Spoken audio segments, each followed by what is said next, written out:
Ser pai e mãe é uma dádiva que Deus, nos proporciona. Mas também é um desafio que não vem com manual de instruções. Todo mundo fala isso, né? A gente tem muita instrução na palavra de Deus, sim, claro. Nós pais podemos errar, né? Nós podemos errar, nós podemos entender diferentemente errado a como agir. Muitos pais ficam sem saber, e aí, o que fazer em certas situações, em certas circunstâncias. E às vezes, por isso, o sentimento de culpa pode aparecer, sim, pode surgir. Para falar sobre como encarar as responsabilidades na criação dos filhos, eu recebo a psicóloga Lana Medeiros. Lembrando, mais uma vez, a você que tem alguma dúvida sobre esse assunto, está aí com desafio como pai, como mãe, aproveita a presença da Lana e manda sua pergunta para o WhatsApp 984029756. Daqui a pouquinho ela responde as suas perguntas. Lana, mais uma vez, muito obrigada. Prazer receber você, querida. Prazer é meu. Que bom. E falar sobre esse assunto é sempre tão bom, tão importante, não é? Porque quanto mais informação a gente tem, principalmente de um profissional especializado, melhor para nos ajudar a lidar com os desafios diários da jornada materna e paterna, não é? Sim, e eu falo como psicóloga, como mãe, como coordenadora, né? Como educadora, fui professora durante muitos anos, quando eu ainda não era mãe, e alguns aspectos que eu considerava, às vezes, que eram, às vezes, exagero da parte dos pais, só depois que eu me tornei mãe, que eu entendi, né, eu consegui me colocar no lugar deles, e realmente é um desafio enorme, porque nós temos pessoas o tempo inteiro querendo nos orientar e nos direcionar, às vezes com a melhor das intenções, mas principalmente hoje que não só os pais, mas também as mães saem de casa para trabalhar, o sentimento de culpa tem sido cada vez mais comum, porque acontece das mães ficarem às vezes 10 horas fora de casa, saem, deixam os filhos dormindo, chegam e encontram os filhos dormindo. É muito difícil. Então, a gente precisa tentar separar esse sentimento, o que é culpa, tentar entender o que é a culpa, o que é a responsabilidade e lidar com essa situação que a contemporaneidade nos apresenta. Né? Nós precisamos trabalhar, então como vamos lidar com isso? A gente vai falar sobre isso agora. E realmente, para muitas e para a maioria das mães, não é uma opção, ela não tem uma outra opção. Exatamente. Umas criam seus filhos sozinhas, sem o pai. São vários modelos de família, né? E muitas contam ainda com a ajuda da avó, do avô, para ficar um pouco, que até ajuda mesmo, né? Essa questão, acho que ela se sente menos culpada até quando tem um parente perto, uma pessoa que você conhece, que você confia, que está te ajudando com os filhos. Mas muitas não têm. Moram numa cidade que não tem parente, que não tem ninguém da família, nem do pai, nem da mãe. E aí, deixa numa creche, fica o dia inteiro num horário integral na escola. E são muitos desafios. Como separar, então, Lana, a responsabilidade da culpa, como você mesma disse? Bom, em primeiro lugar, a gente precisa entender essas realidades, né, que são diferentes. Mesmo quando a mãe, essa mulher que não tem, por exemplo, a presença do marido ou do pai dessa criança, e aí ela precisa contar com alguém da família, às vezes a avó, por exemplo, ainda assim, nós vemos consequências disso. E mesmo essas mães costumam se sentir culpadas. Por quê? Essa mãe que deixa, por exemplo, com a avó, ela fica tranquila e segura de que o filho ou a filha estão com alguém que é de confiança. Mas, dependendo do tempo que essa mãe permanece distante do filho, acontece de essa criança, às vezes, até inverter os papéis. No colégio, mesmo onde eu sou coordenadora, eu ouço, às vezes, crianças dizendo: quem é a minha mãe mesmo, de verdade, é a minha avó, porque é ela quem cuida de mim. E, às vezes, essa mãe não consegue ter autoridade, o filho não valida a autoridade da mãe, e é aí que ela se sente culpada, porque ela precisa sair para trabalhar, mas ao mesmo tempo ela percebe no decorrer dos dias que o filho já enxerga em outra pessoa essa autoridade que, na verdade, ela esperava que enxergasse nela, né? Que é a figura materna. Ou seja, quem exerce a função materna é que acaba se tornando essa referência. Então, olha como é muito sutil, né? Essa diferença. E para não se sentir culpado, na verdade, o mais importante é que essa mãe ou esse pai, né, que tem que deixar os filhos com alguém, seja na escola, ou seja com uma pessoa conhecida, um parente ou alguém mais próximo, é importante que tenha clareza que algumas coisas vão acontecer, como essa questão da identidade, a criança fazer essa confusão. Quem é, né? Exatamente. E então antecipar, conversar, explicar tudo para a criança, pedir, contar com a ajuda, por exemplo, se for a avó, pedir para que quando a mãe estiver perto do filho, a avó não interfira, porque às vezes acontece. É verdade. Ela fica lá 10 horas com a criança. Quando a mãe chega e tenta apresentar uma regra ou colocar um limite, a avó interfere e assim acaba tirando a autoridade da mãe. Então é uma parceria. Precisa existir uma parceria para que essa mãe não se sinta culpada. E a avó, ela se sente até no direito, né? Digamos assim. Às vezes, claro, com bom motivo, com boa intenção, ela se sente no direito de interferir e ela fica com aquele... Vó tem um coração, né? Sim. É mãe com açúcar Exatamente. Mesmo, né? E agora, Lana, o que... a gente vê algo clássico e você talvez como educadora, né, coordenadora de escola, psicóloga também, você deve perceber ainda aquela questão de tentar compensar dando presentes. Isso ainda acontece demais. Essa semana mesmo a gente recebeu, a gente estava conversando com um senhor e ele disse que está tendo muito problema com o filho, que já é adulto, mas não cresceu.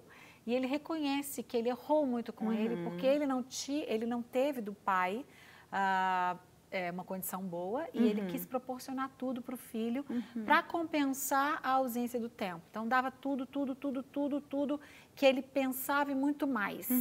E o filho não cresceu. Acontece muito. Na escola, atendendo as famílias e também no consultório, eu via essa realidade. O pai ou a mãe ou ambos passam o dia todo longe do filho. Quando eles chegam em casa, eles querem evitar transtornos, porque já se sentem culpados por ficarem longe dos filhos.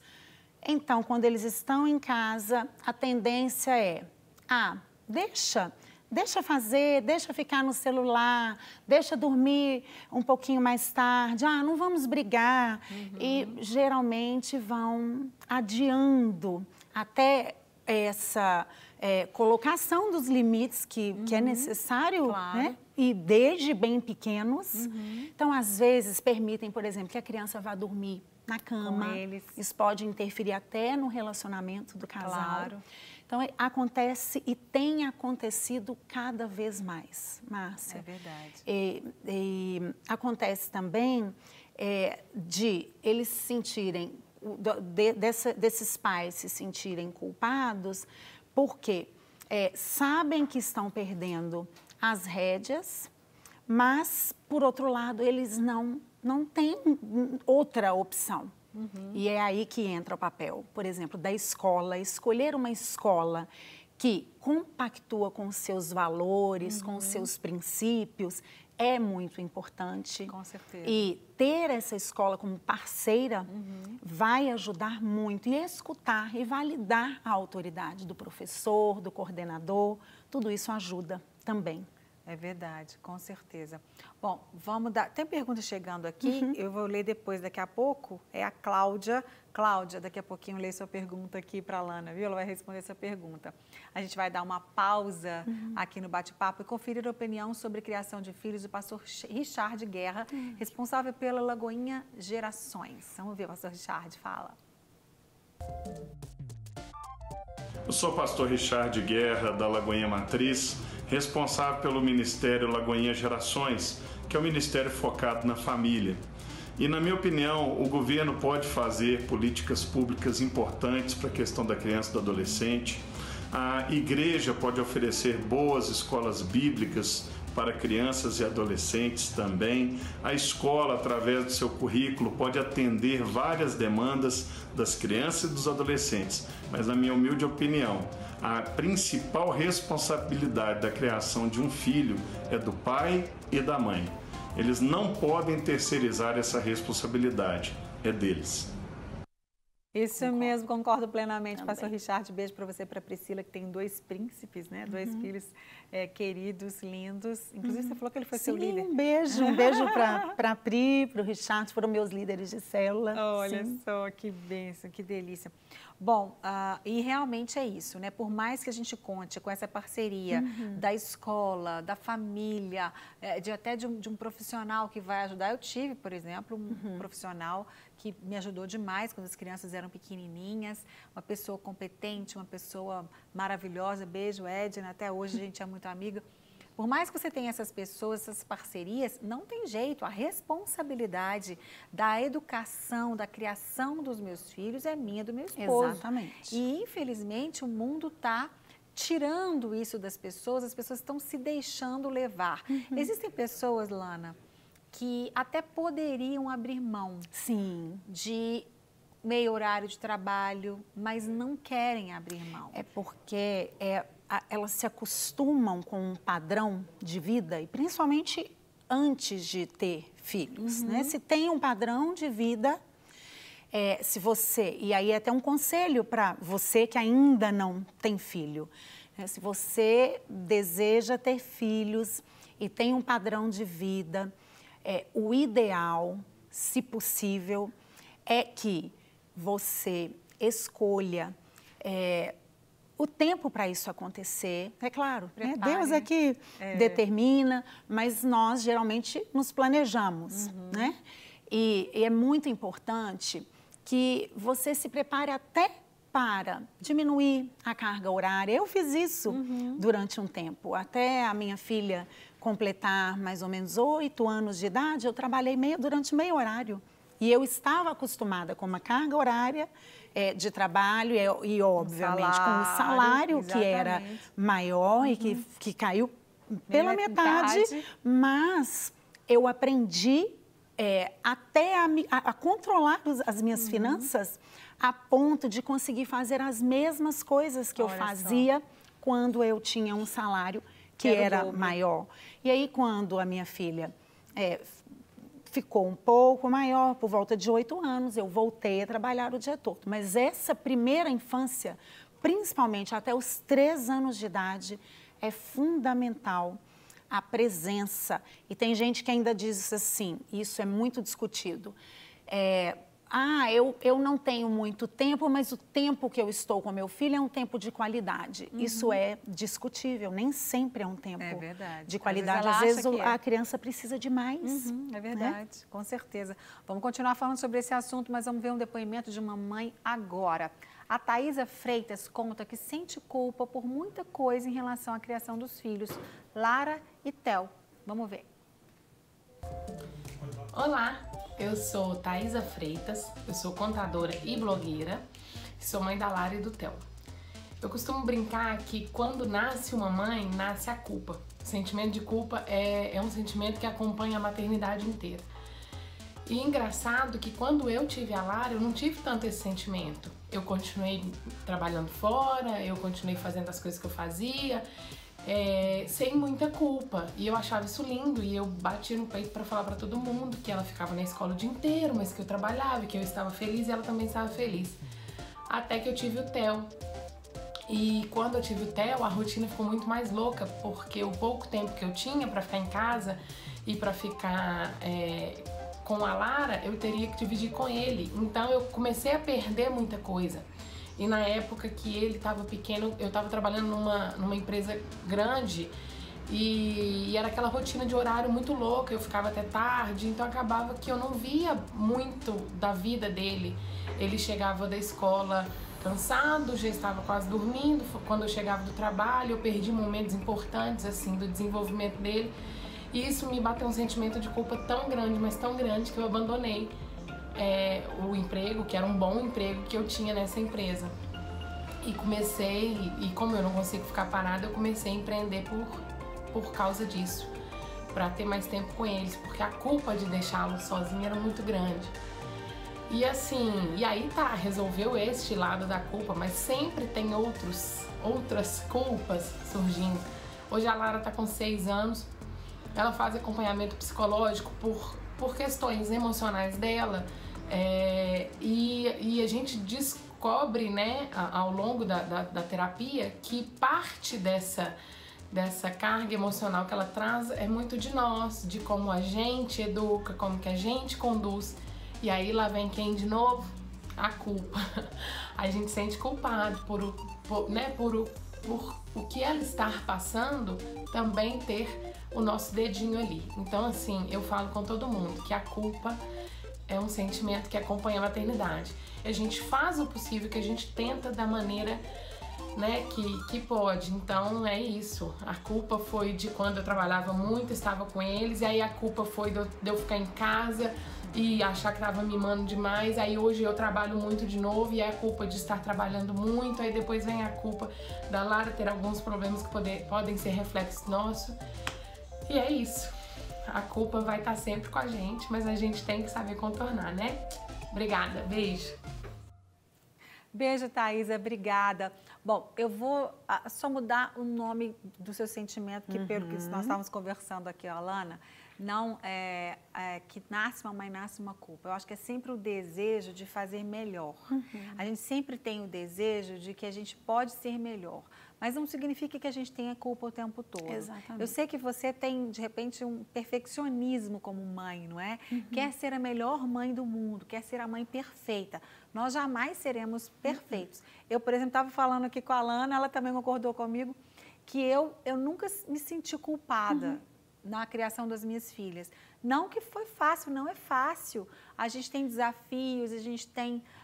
muitas vezes não é como a gente gostaria que fosse, mas é porque talvez a gente cobra demais, talvez você cobre demais de si mesma, né?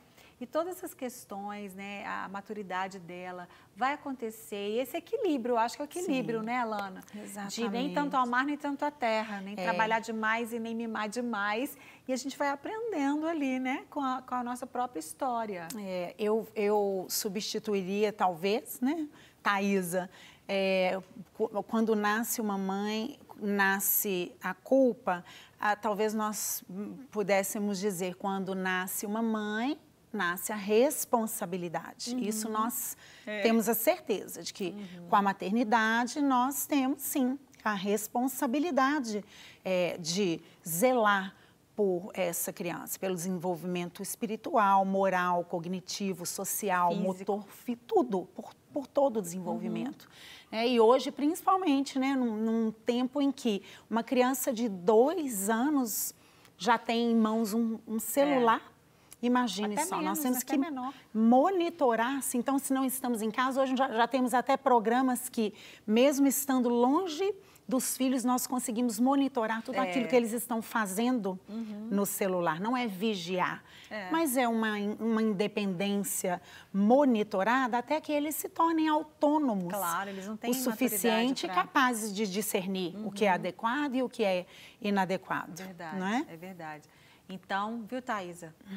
Fique tranquila aí, porque você está fazendo o seu melhor, com certeza, e nós nunca seremos perfeitos. Não, mesmo né? nós, assim, olha, eu vejo, eu sou psicóloga, sou educadora, e quantos desafios eu enfrento ainda com a minha filha, que vai completar 11 anos, e você tem às só vezes uma? é só a Helena, vai fazer 11 anos, e às vezes, a dificuldade maior é que ela ainda estuda no colégio, onde eu sou coordenadora dela. Eu consigo separar isso, mas ela nem sempre consegue. Então é desafiador, nós temos os nossos desafios como mães. Né? Com certeza. Bom, a gente tem um tempinho antes do intervalo de uma pergunta da telespectadora Cláudia, que eu disse que é Gláucia, desculpa, não é Cláudia, é Gláucia. Ela disse que é mãe de 2 filhos, um de 4 anos, o Otávio, e outro de 1 ano e 8 meses, o Arthur. Delícia. Como lidar com essa diferença de idade sem infantilizar o mais velho? Beijo para você, querida, para os seus filhotes. Bom, na verdade, o Arthur é o mais velho? O de 4 é o Arthur? O Arthur é o mais velho. Não, o Arthur é o de 1 ano. 4 anos, o Otávio, e o mais novo é o Arthur. O Arthur. O Otávio é o mais então, velho. o Otávio, com 4, já tem condições de compreender que ele é capaz de fazer coisas que o Arthur não consegue fazer ainda. Então, é muito mais fácil contar com a parceria do Otávio e orientá-lo e até mesmo, não é delegar a ele uma responsabilidade, porque ele é uma criança, mas conversar com ele de maneira aberta e franca, porque ele provavelmente pode até agir de maneira mais infantilizada para chamar a atenção dos pais, porque ele vê que o pequeno, o de 1 ano e meio, 1 ano e 8 meses, recebe uma atenção que ele não sabe que ele já recebeu também. É verdade. Então, às vezes, é importante até dizer para ele, Gláucia, né? A Gláucia, olha, Gláucia, diga para o Otávio, Otávio, você também já teve 1 ano e 8 meses. Era assim com você também. Né? Agora não, agora você tem 4 e crianças de 4 já são capazes de fazer algumas coisas que o de 1 ano e 8 meses não consegue. Uma dica que eu já estou estourada aqui para o intervalo, mas uma dica, Gláucia, é que a gente... os filhos, eles nunca... A pessoa fala assim, eu criei todos do mesmo jeito. Cada um é de um jeito. Cada um é um. Então, o Otávio é um, ele tem a demanda dele, e o Arthur é outro, tem a demanda dele. Lembra disso. E cada um na sua idade, personalidade também. diferente. Você vai cada um, vai dar tudo certo.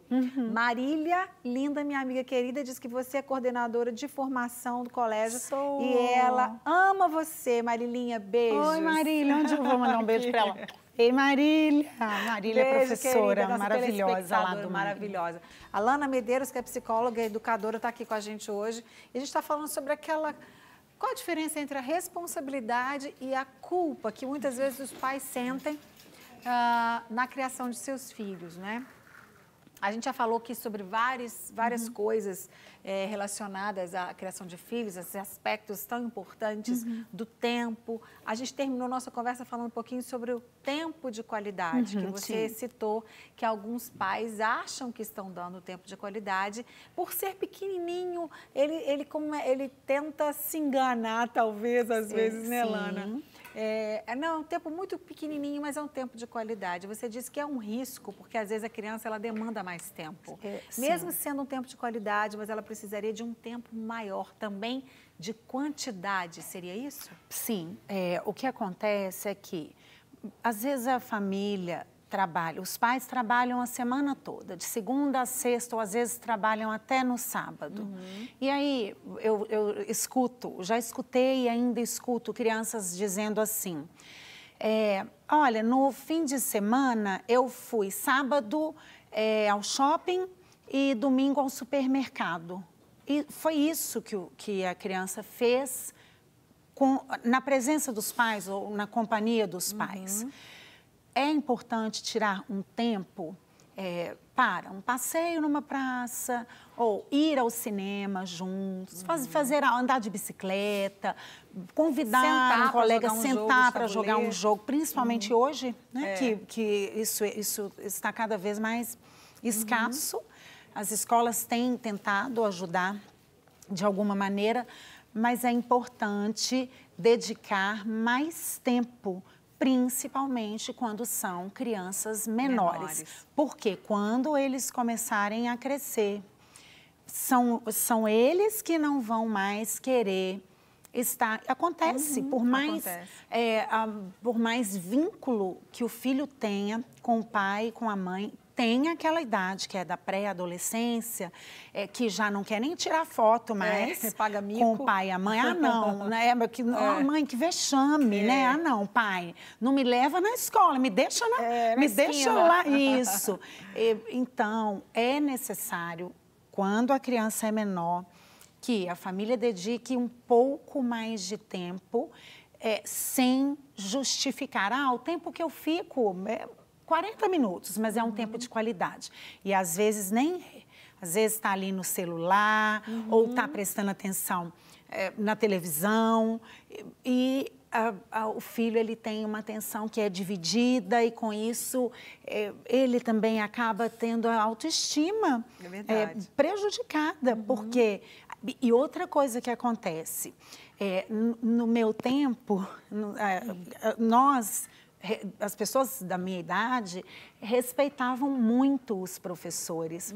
O que nós temos visto hoje? Cada vez mais os alunos têm visto os professores de uma maneira tão diferente. Antes, o professor era uma autoridade, mas não estou dizendo de autoritarismo. Sim, claro. Mas ele era uma famílias referência, validavam aquilo que os professores diziam, que a escola dizia.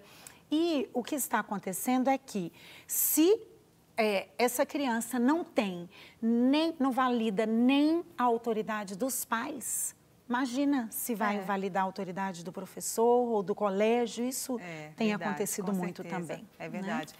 E muitas vezes a criança, não é, Alana, como você disse, a questão, quando ela se sente com a autoestima baixa, quando ela não se sente tão valorizada, ela começa a fazer coisas erradas para chamar atenção. Sim. E sempre dá certo, né? Porque fazer o errado vai chamar atenção. O pai vai ter que ir na escola, o pai vai ter que parar, e, mesmo que seja para puxar a orelha. E aí volta aquele ciclo. Se o pai está se sentindo culpado, porque trabalhou o dia inteiro, ele não puxa a orelha, ele não chama atenção, porque ele já fala assim, já fico o dia inteiro longe dele. Quando eu chego, ainda vou chamar atenção, aí ele vai fazer mais errado ainda, porque não está dando certo. E é um ciclo vicioso, é muito terrível. Difícil sair disso. É verdade. Então, infelizmente, nosso tempo está acabando, mas para encerrar aqui o nosso bate-papo tão importante, eu queria que você deixasse, então, um conselho para os pais que estão assistindo a gente. Você já deu um ótimo conselho para aqueles que ainda não são pais, para que se preparem, para que planejem, para prevenir, porque prevenir é sempre melhor, né? Agora, deixa para aqueles que já são pais e enfrentam esses desafios. Para aqueles que já são pais, existe uma frase que eu digo sempre, né? Tanto lá no colégio, onde eu sou coordenadora, quanto no consultório, quando atendia crianças e adolescentes. Educar para que a gente não se sinta culpado, e sim para que saibamos quais são as nossas responsabilidades. Então, educar se resume em uma frase. Não é fácil, mas é importante sabermos que há certos sims que são possíveis. E aí nós podemos dizer sim, mas há certos nãos que são necessários, indiferente do tempo que você permanece longe do seu filho. Mas é necessário avaliar quando eu posso dizer sim, quando eu devo dizer não, para que o seu filho, a sua filha tenha essa noção de limite. Esse é o meu conselho. Não quer ficar um segundo por fora da nossa programação? Agora você pode nos acompanhar através das plataformas digitais. Não perca tempo, acesse, curta e siga-nos. Fique por dentro de tudo o que acontece por aqui. Rede Super, inspirando você.